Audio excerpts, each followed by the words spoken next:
दोस्तों Bajaj auto buyback की tender date आ चुकी है। अब आपको टेंडर करना है तो टेंडर किस तरीके से करेंगे, तो आप दो तरीकों से टेंडर कर सकते हो। पहला मेथड ये होता है कि अगर आपने पावर ऑफ अटॉर्नी दी है तो आप डायरेक्टली ब्रोकर को कॉल करके टेंडर कर सकते हो, या फिर ब्रोकर आपको जो है एक मेल देता है, मेल में आपको सिर्फ क्वांटिटी डालना होती है और सबमिट करना होता है। लेकिन अगर आपने पावर ऑफ अटॉर्नी नहीं दिया है तो आपको सीडीएसएल वेबसाइट के जरिए से बायबैक के अंदर पार्टिसिपेट करना होता है। आज की इस वीडियो में हम दोनों ही मेथड के जरिए से देखेंगे कि बजाज ऑटो बायबैक में आपको किस तरीके से पार्टिसिपेट करना है। तो चलिए वीडियो को शुरू करते हैं। So good afternoon and welcome back friends, stock education channel में आप सभी का बहुत बहुत स्वागत है। तो सबसे पहले हम देखते हैं कि पावर ऑफ अटॉर्नी अगर आपने दिया है तो आपको किस तरीके से बायबैक में पार्टिसिपेट करना है। सो आपको आपके ब्रोकर की तरफ से एक मेल आएगा। अब चूंकि मेरा अकाउंट एंजल वन में है तो मुझे यहाँ पर एंजल वन की तरफ से एक मेल आया है। मेल में आप यहाँ पर देख सकते हो कि रिकॉर्ड डेट के रोज आपके अकाउंट में कितने शेयर है वो यहाँ पर शो करेगा। Last date to beat means आप बायबैक में कौन सी तारीख तक के पार्टिसिपेट कर सकते हो, और उसी मेल में आपको यहाँ पर एंटर क्वांटिटी का एक ऑप्शन मिलेगा। तो सिंपली आपको एंटर क्वांटिटी उसके ऊपर क्लिक करना है। एंटर क्वांटिटी पर क्लिक करने के बाद में आपको जो है वहां पर क्वांटिटी डालना है और सिर्फ सबमिट कर देना है। तो इतना सिंपल मेथड है अगर आपने पावर ऑफ अटॉर्नी दिया है। अगर आपको पावर ऑफ अटॉर्नी एक्टिवेट करना है तो आई बटन पर मैंने एक लिंक दिया है, आप उस लिंक पर क्लिक करके अपना डीडीपीआई एक्टिवेट कर सकते हो। उसके बाद में दूसरा मेथड देख लेते हैं कि अगर आपने पावर ऑफ अटॉर्नी नहीं दिया है तो आपको क्या करना है। तो आपको एंजल वन की तरफ से कुछ इस तरीके का मेल आएगा। मेल कुछ इस तरीके से रहेगा। अब चूंकि आपका पावर ऑफ अटॉर्नी एक्टिवेट नहीं है तो यहाँ पर स्टेप बाय स्टेप प्रोसीजर दिया हुआ है। तो आपको सीडीएसएल वेबसाइट पर जाकर के इन स्टेप्स को फॉलो करते हुए बायबैक के अंदर पार्टिसिपेट करना है। तो सबसे पहले आपको सीडीएसएल इस वेबसाइट पर जाना है। सीडीएसएल वेबसाइट पर जाकर के आपको यहाँ पर लॉगिन करना है। तो अगर आपका अकाउंट है तो आप यहाँ पर लॉगिन कर पाओगे, लेकिन अगर आपका अकाउंट नहीं है तो आप यहाँ पर माई इजी न्यू पर क्लिक कीजिए, लॉगिन कीजिए। यहाँ पर आप जो है वो रजिस्टर फॉर इजी कर दीजिए। यहाँ पर आपको अकाउंट क्रिएट करना है। अकाउंट किस तरीके से क्रिएट किया जाता है इसका भी वीडियो हमारे चैनल के ऊपर अवेलेबल है, तो आप उस वीडियो को भी चेकआउट कर लीजिए। रजिस्ट्रेशन करने के बाद में आपको यहाँ पर यूजर नेम और पासवर्ड डाल देना है।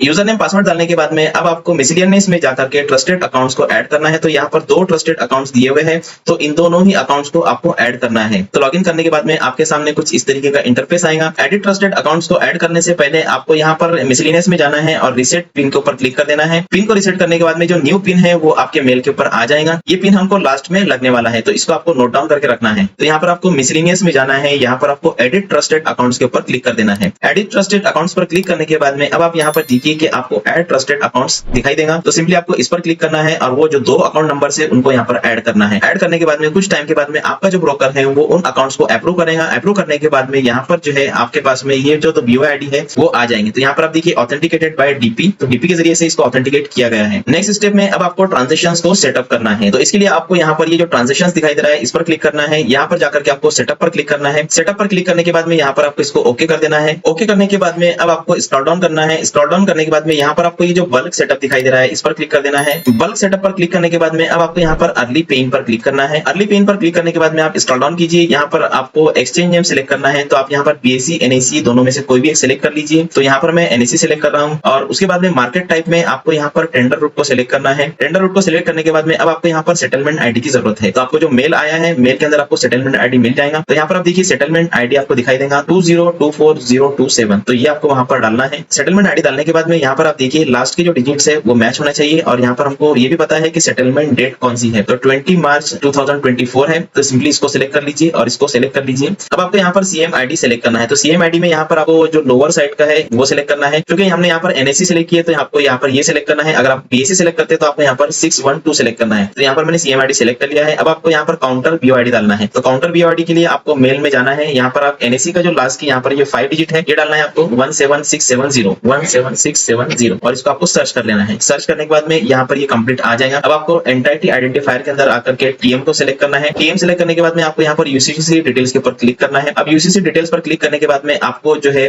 612 और जो आपका सीएम आईडी है वो यहाँ पर मैच करना है। तो यहाँ पर ये वाला है, इसको मैं सिलेक्ट कर लेता हूँ और इसको सिलेक्ट कर लेता हूँ। नेक्स्ट स्टेप में यहाँ पर आप ये जो प्लस सिंबल है इस पर क्लिक कीजिए। प्लस साइन पर क्लिक करने के बाद में अब आपको अकाउंट आई साइंस पर क्लिक करना है। इस पर क्लिक करने के बाद में अब आपके पास में जो भी होल्डिंग्स है वो यहाँ पर आपको दिख जाएंगे। तो आपको यहाँ पर जो बजाज ऑटो है उसको सिलेक्ट करना है। तो यहाँ पर देखिए ये बजाज ऑटो है, ये एक क्वांटिटी मेरे पास में है। तो यहाँ पर मैं इसको सिलेक्ट कर लेता हूँ। सिलेक्ट करने के बाद में अब आपको यहाँ पर जितनी क्वांटिटीज को बायबैक में लेना है तो यहाँ पर आप उतनी क्वांटिटी डाल दीजिए और इसको ओके कर दीजिए। ओके करने के बाद में आपको इसको यहाँ पर वेरीफाई पर क्लिक करना है। वेरीफाई पर क्लिक करने के बाद में आपको इस ट्रांजेक्शन को सेव करना है। तो सिंपली इसको ओके कर दीजिए। ओके करने के बाद में अगेन यहाँ पर ओके कीजिए और अगेन ओके कीजिए। तो इस तरह से आप देखो यहाँ पर ये जो हमारा सेटअप है वो हो चुका है। अब आपको ये जो बॉक्स है इस पर टिक कर देना है। टिक करने के बाद में अब आपको यहाँ पर जो है वो कमिट कर देना है। कमिट करने के बाद में अब हमने शुरुआत में जो पिन को रीसेट किए थे वो यहाँ पर आपको डालना है और इसको ओके कर देना है। ओके करने के बाद में ओटीपी आएगा और उसको आपको सबमिट कर देना है। तो इस तरह से अगर आपका पावर ऑफ अटॉर्नी एक्टिवेट नहीं है तो आप सीडीएसएल के जरिए से बायबैक के अंदर पार्टिसिपेट कर सकते हो। उम्मीद करूंगा कि आपको वीडियो पसंद आएगा। वीडियो पसंद आए तो लाइक कीजिए, अपने दोस्तों के साथ में शेयर कीजिए। Thank you so much. अगर आप भी इस तरह के बायबैक में पार्टिसिपेट करना चाहते हो, आपको चाहिए कि उस स्टॉक को रिकॉर्ड डेट से पहले बाय करके होल्ड किया जाए। अगर आप किसी स्टॉक को बाय करना चाहते हो तो उसके लिए आपके पास में चाहिए एक ट्रेडिंग और डीमैट अकाउंट। डिस्क्रिप्शन में लिंक दिया हुआ है, लिंक पर क्लिक करके अपना ट्रेडिंग और डीमैट अकाउंट एंजल वन में ओपन कर लीजिए। अकाउंट ओपन करने के बाद में आपको एंजल वन मोबाइल एप्लीकेशन को ओपन करना है। एप्लीकेशन ओपन करने के बाद में आपको होम पेज पर राइट टॉप कॉर्नर पे स्टॉक का नाम सर्च कर लेना है। स्टॉक का नाम सर्च करने के बाद में आपको बाय करने के लिए सिंपली इस बाय पर क्लिक करना है। बाय पर क्लिक करने के बाद में डिलीवरी सेलेक्ट कीजिए, नंबर ऑफ क्वांटिटी डालिए, डिजायर्ड प्राइस डालिए और सिंपली इस बाय पर क्लिक करके अपने ऑर्डर को कंफर्म कर दीजिए। तो इस तरह से आप एंजल वन मोबाइल एप्लीकेशन का यूज करते हुए अपने ऑर्डर को प्लेस कर सकते हो। Thank you so much.